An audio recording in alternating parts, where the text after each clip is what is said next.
মূল্যবান প্রতিমা। আলোচনা দরকার আছে কি না? আমরা যদি আমাদের ইমানের স্তর থেকে এই কথা না বলি, এই কথা না শুনি, এই ব্যাপারে সচেতন না হয়, তাহলে আমাদের অবস্থা খুব করণীয়। কারণ শিরকের সাথে কোন মুসলমানের সম্পর্ক থাকতে পারে না। ভাস্কর্যের সাথে কোন সম্পর্ক মুসলমানের থাকতে পারে না। প্রতিমার সাথে কোন সম্পর্ক থাকবে পারে না।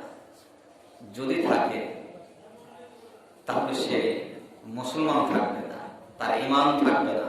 কিন্তু আমরা কথা বলি, আমরা বেঁচে আছি ঈমান রক্ষার জন্য, বলেন ঠিক কিনা?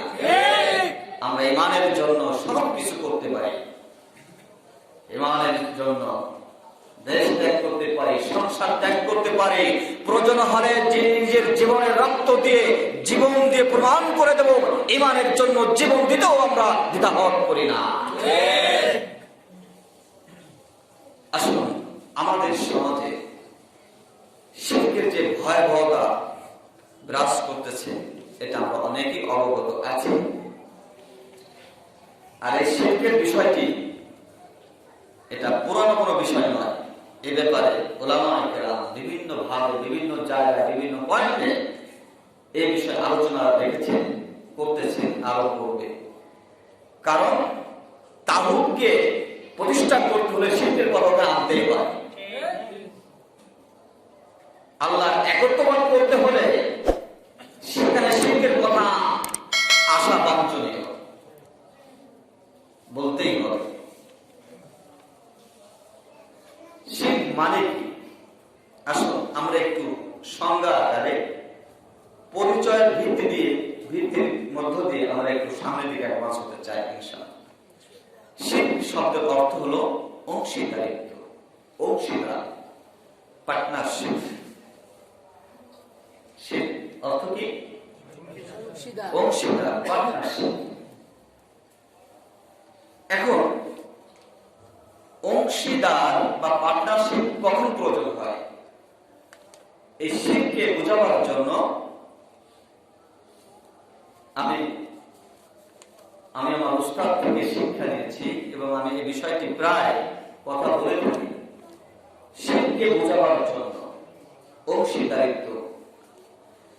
আমরা সমাজে যারা ব্যবসা করি, আমাদের ব্যবসা করতে গিয়ে অংশীদারিত্বের প্রয়োজন কখন হয়? তিনটা কারণে মানুষ অংশীদারিত্ব গ্রহণ করে, তিনটা কারণে মানুষ পার্টনারশিপ গ্রহণ করে থাকে। তার এক নম্বর হলো ব্যবসা করতে গেলে পুঁজির দরকার আছে কি না? এখন যার পুঁজির অভাব, 10 লাখ টাকা লাগবে ব্যবসা করতে, কিন্তু আছে আমার 6 লাখ, আরো 4 লাখ দরকার। সেক্ষেত্রে আমার এই অভাবের কারণে আমার এক ভাইকে নিজ ভাইয়ের পার্টনারশিপ হিসেবে, কারণ আমার পুঁজির অভাব রয়েছে। ঠিক কিনা? কথা খেয়াল করছেন তো?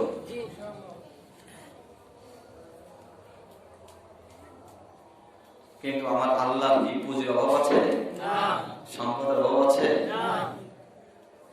ওয়ালিল্লাহি মা ফিস সামাওয়াতি ওয়া মা ফিল আরদ। বলুন আল্লাহু আকবার। আসমান এবং জমিনের মধ্যে যা কিছু আছে সব কিছুর কর্তৃত্ব মালিকানাধীন কার? আল্লাহর। আল্লাহর কোনো অভাব নাই।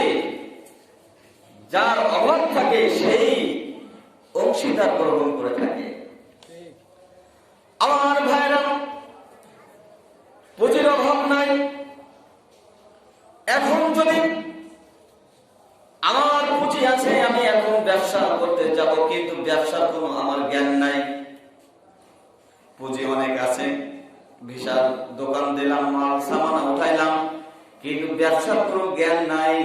2, 4, 5 মাস পরে আপনার দোকানের সামনে লাল বাতি জ্বলে যাবে। ঠিক কিনা? তার মানে কি? আমার ব্যবসা কোনো জ্ঞান নাই। যার তার জ্ঞান না থাকে তখন সে খোঁজে একজন ভালো বিচক্ষণ এক্সপেরিয়েন্স কার আছে এই ব্যবসা সংক্রান্ত, আমি তাকে নিয়োগ দেব। অনেক আছে না আমাদের সমাজে, একজন লোককে নিয়োগ দেয় যার জ্ঞান আছে, কিন্তু আল্লাহর জ্ঞানের কোনো অভাব আছে না। আল্লাহ রাব্বুল আলামিন বলেন আল্লাহু ইয়ালামু ওয়া আনতুম লা তা'লামুন। বলেন আল্লাহু আকবার। আল্লাহ তাআলা জানিয়ে দিলেন, হে দুনিয়ার মানব মণ্ডলী, আমি আল্লাহ সব জানি, আদি অন্ত যা কিছু আছে সব ব্যাপারে আমি আল্লাহ খবর রাখি, কিন্তু পক্ষান্তরে তোমরা কিছুই জানো না। তোমরা কি কিছু জানো না? আমি সব জানি, আল্লাহর জ্ঞানের অভাব নাই। আর আমরা কি কিছুই জানি না? না জানি, কিছু তো জানি, একেবারে যে জানি না তা তো না। না জানি তো এত কিছু করতাম কি করে? হ্যাঁ, এই যে সামনে মোবাইল, ছোট একটা মেশিন, সারা বিশ্ব এর ভিতরে, ঠিক কিনা? এটা করতে কারা? আমরা। আল্লাহ রাব্বুল আলামিন বলেন, আমি সব জানি, তোমরা কিছু জানো না। আমার এই জ্ঞানের ভান্ডার থেকে আমি আল্লাহ রাব্বুল আলামিন তোমাদেরকে ওয়ামা উতীতুম মিনাল ইলমি ইল্লা ক্বালিলা, বলেন সুবহানাল্লাহ। আমার এই জ্ঞানের ভান্ডার থেকে আমি তোমাদের সামান্য কিছু অংশ জ্ঞান দিয়েছি। ইল্লা ক্বালিল না, ক্বালিলা। ক্বালিল হলো ছিল কি? কিছু অংশ, সামান্য, সামান্যতম, মানে কিছু থেকে সামান্য, সামান্য থেকে সামান্যতম যাত্রা পরিমাণ ক্বালিলা জ্ঞান দিয়েছে। আর সেই জ্ঞানের পাওয়ার কত? সেই জ্ঞানের পাওয়ার, সেই জ্ঞানের পাওয়ার কত?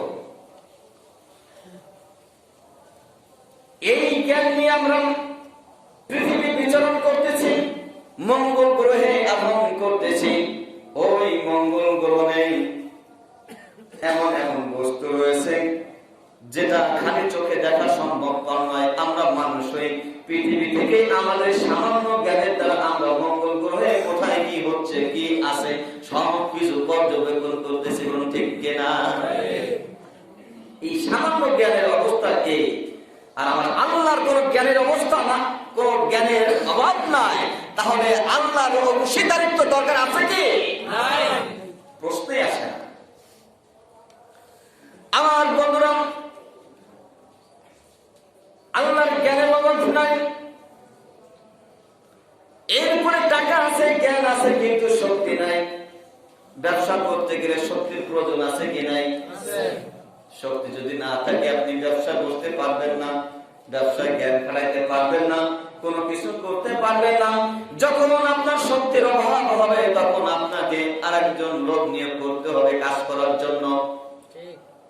কিন্তু আমার আল্লাহর শক্তি কি অভাব আছে?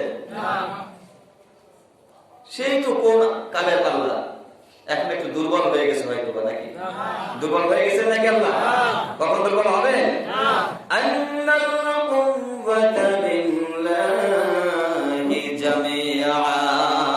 আমার আল্লাহ রাব্বুল আলামিন শক্তির কোনো কম নাই। সুবহানাল্লাহ। আল্লাহ শক্তির কোনো অভাব নাই। পক্ষান্তরে আমরা যারা মানুষ,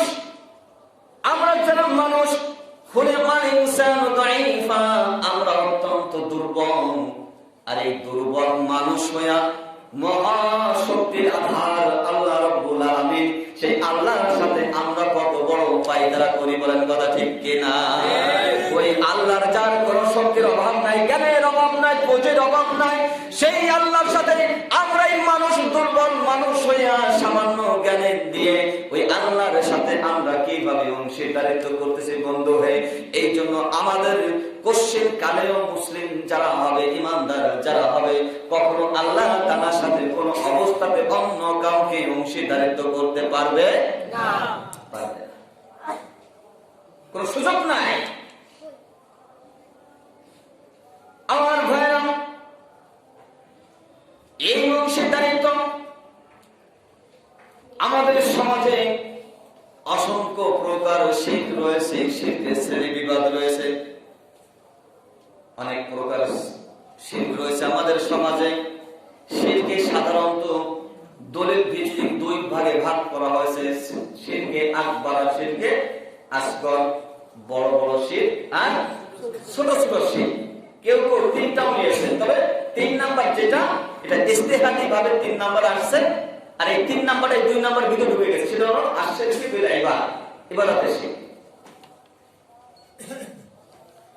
এই সমাজে যত শিরক আমরা করতেছি, এই বড় এবং ছোট যে সকল শিরকগুলো আছে, এই শিরকের মধ্যে এই শিরক হচ্ছে সবথেকে বড় গুনাহ। সবথেকে কি বড় গুনাহ? সবথেকে বড় গুনাহ হলো কি? শিরকের গুনাহ। আল্লাহ রাব্বুল আলামিন আপনাকে সব গুনাহ মাফ করতে পারেন, কিন্তু শিরকের গুনাহ তিনি মাফ করবেন না।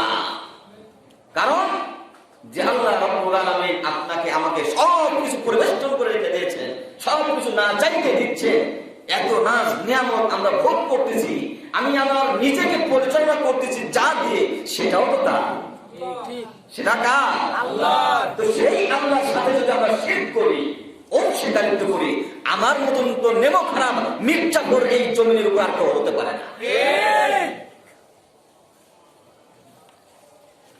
এই জন্য আল্লাহ রাব্বুল আলামিন এই গুনাহ মাফ করেন। আর বন্ধুরা, এই জন্য আমাদের এই ব্যাপারে সচেতন হতে হবে। আমরা পারিবারিক জীবনে, আমাদের সামাজিক জীবনে এই বিষয়গুলো মানুষের সামনে পরিষ্কার করতে হবে।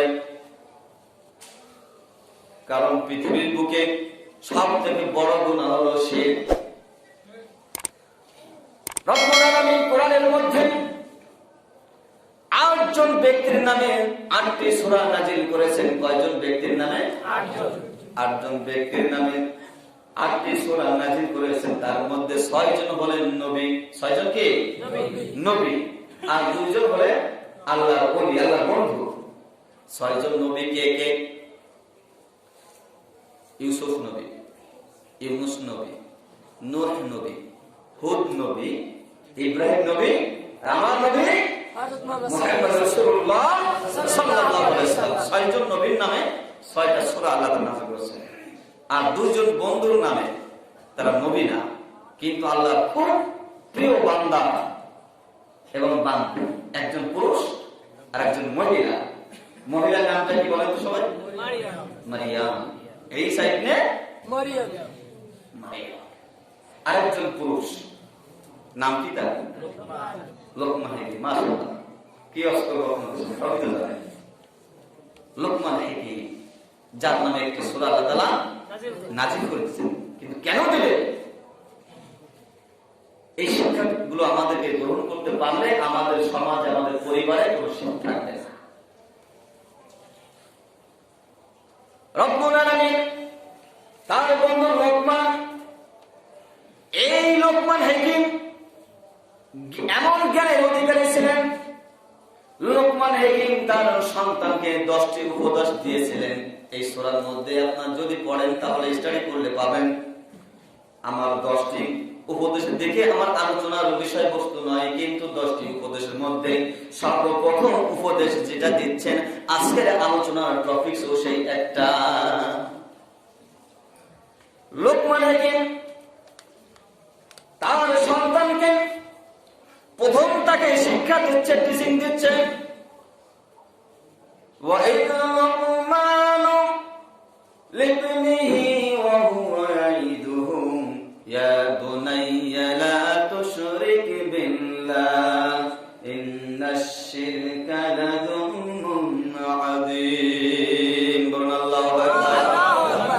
লোকমান হাকিম তার সন্তানকে ডাক দিয়ে বলছে, হে আমার বৎস, হে আমার আদরের দুলালি, হে আমার আদরের কলিজার টুকরা, আমার বৎস, আমি তোমাকে সর্বপ্রথম যে বিষয়টি নসিহত করছি, যে কথাটা তোমাকে বলতে চাই, সেটা হলো এই, লা তুশরিক বিল্লাহ, তুমি আল্লাহর সঙ্গে কোনো কিছুকে শিরক করবে না। বলেন সুবহানাল্লাহ। প্রথম কি কাজ করতে হবে? লা তুশরিক বিল্লাহ, আল্লাহর সঙ্গে কাউকে শরীক করবেন না। কিন্তু আমরা করি কি? আমরা কি শিক্ষা দেই? হয়তো আপনারা আল্লাহ বলি আপনারা দেন আপনাদের সন্তানদেরকে, কিন্তু আমাদের সমাজে অনেকেই আছে তারা এই শিক্ষা দেয় না। শিক্ষা যদি দিত তাহলে বুড়ো বয়সে হয়েও ডক্টর হয়ে মূর্খতার মতো আচরণ করতে পারতো না। আমরা তো সে শিক্ষা দিই না।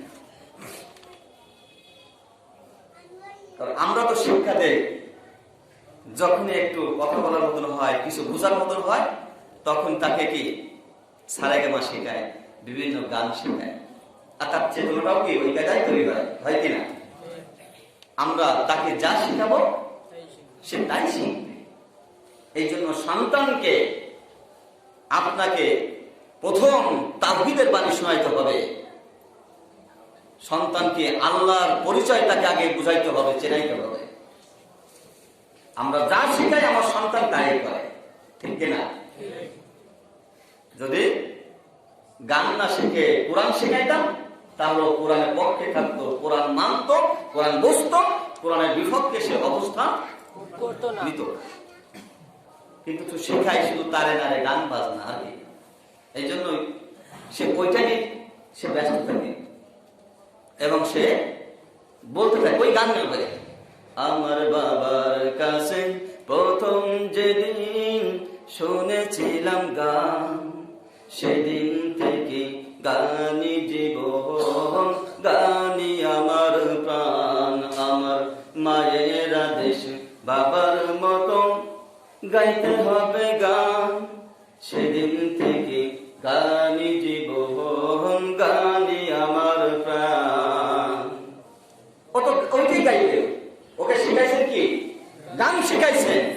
ও তো কোরআন পড়বে না, পড়বে নাকি? যদি কোরআন শিখাইতেন, কোরআন তাকে পড়াইতেন, কোরআনের বাণী শিক্ষা দিতেন, তাহলে সে গাইতো কি?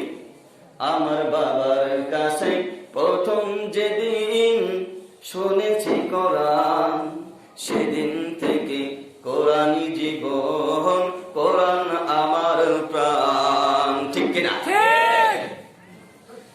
আমার বন্ধুরা, লোকমান হাকিম তার সন্তানকে ডাক দিয়ে বললেন, এই আমার বৎস, শুনে রাখো, তুমি এই জমিনে যতদিন থাকবে, যতদিন তোমার জীবদ্দশায় তুমি চলবে, ততদিন পর্যন্ত তোমার প্রথম নসিহত হচ্ছে তুমি কখনো আল্লাহর সঙ্গে শিরক করবে না। কারণ আল্লাহর সঙ্গে শিরক করলে তোমার জীবনের কোনো মূল্য নাই। তুমি যত ইবাদত বন্দেগী করো না কেন, যতই আমল করো না কেন, তোমার আমলের মধ্যে যদি কোনো শিরক থাকে, আল্লাহর সাথে যদি অন্য কাউকে তাকে সমকক্ষ করো, আল্লাহর দাসত্বের কাছে যদি অন্য কাউকে এনে দাঁড় করিয়ে দাও, আল্লাহর যে সম্মান পাওয়ার দরকার ওই সম্মান যদি অন্য কাউকে সম্মান দাও, আল্লাহর যে হক ওই হক যদি অন্য কাউকে তুমি দিয়ে দাও, তাহলে তুমি শিরকের মধ্যে অন্তর্ভুক্ত হয়ে যাবে।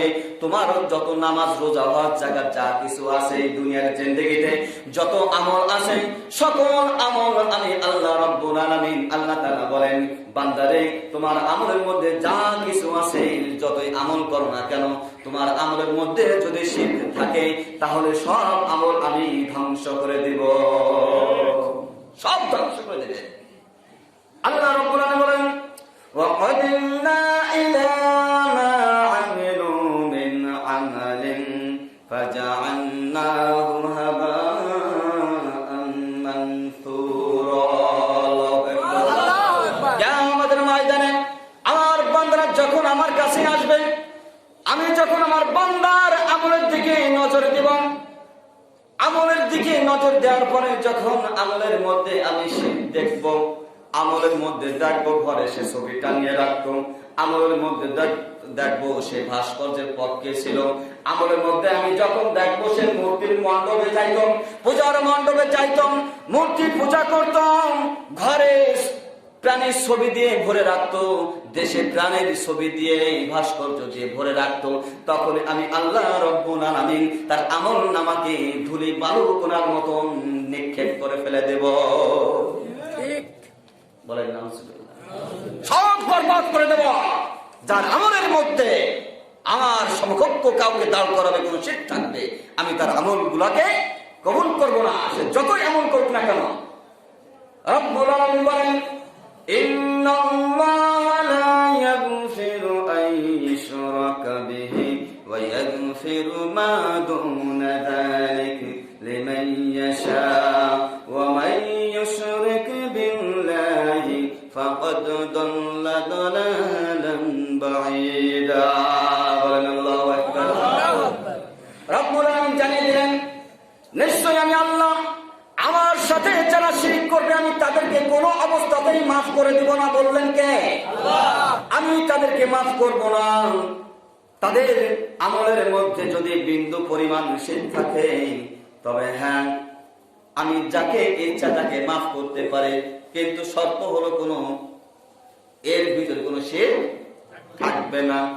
যদি শিরক না থাকে অন্যান্য গুনাহগুলো আল্লাহ মাফ করে দিবেন। এটা আল্লাহর মর্জি। যেহেতু আগে থেকে আল্লাহ রাব্বুল আলামিন প্রশ্ন আউট করে দিয়েছেন যে আমি কিন্তু তোমরা শিরক করে আমার কাছে আসলে আমি কিন্তু মাফ করব না। তা আল্লাহ যেহেতু কি এটা প্রশ্ন উত্তর আউট করে দিয়েছেন এবং ওয়াদা করলেন, এটা কি ওয়াদা কিনা? এটা ওয়াদা করা হয় কিনা?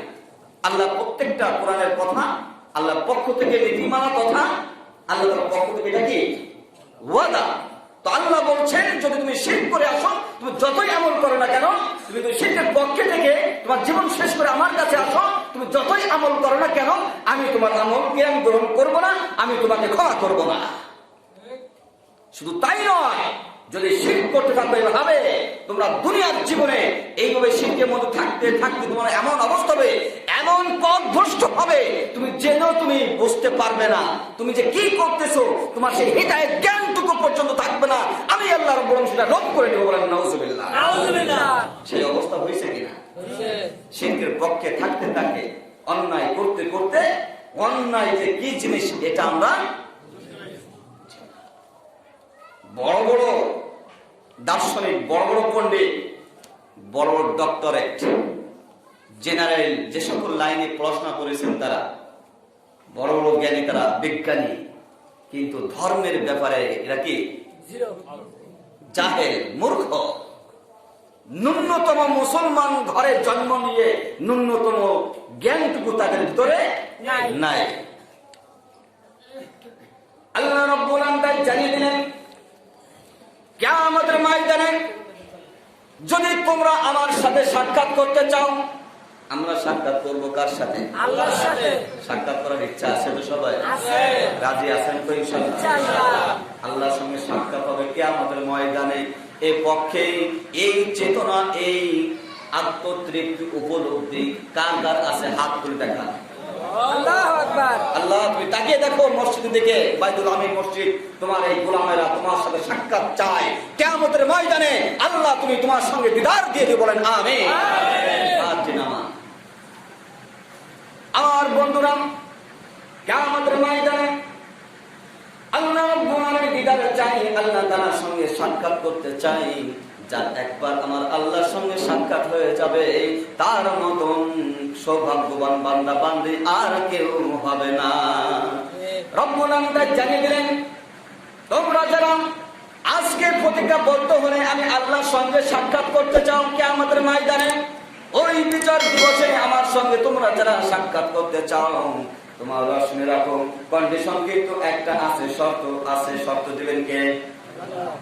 রব্বুল আলামিন জানিয়ে দিলেন ফামান কানা ইয়ারজু লিকা রাব্বিহি ফালইয়ামাল আমালান সালিহান ওয়া লা ইউশরিক বিইবাদাতি রাব্বিহি আহাদা। আল্লাহু আকবার। আল্লাহ তাআলা জানিয়ে দিলেন তোমরা যারা আমার সঙ্গে কিয়ামতের ময়দানে সাক্ষাৎ করতে চাও, আমার দিদার পেতে চাও, শুনে রাখো তোমরা কখনো শিরকের মধ্যে অন্তর্ভুক্ত হবে না, কখনো শিরক করবে না। তোমাদের ইবাদত বন্দেগী যা কিছু করো না কেন আমার সঙ্গে তোমরা শিরক করবে না। যদি শিরক করো তাহলে আমার সঙ্গে তোমাদের কোনো সাক্ষাৎ হবে না। আর আল্লাহর সাথে যার সাক্ষাৎ হবে না তার মতন কপাল পোড়া নাদান আর কেউ থাকবে না। সেই আল্লাহর সঙ্গে আমরা সাক্ষাৎ করতে চাই। রাজি আছি তো ইনশাআল্লাহ? আমরা যারা মুসলিম, আমরা যারা ঈমানদার, আমাদের কোনো সম্পর্ক শিরকের সাথে থাকবে না। থাকবে? আমাদের কোনো সম্পর্ক শিরকের থেকে থাকবে না। রাজি আছেন তো ইনশাআল্লাহ?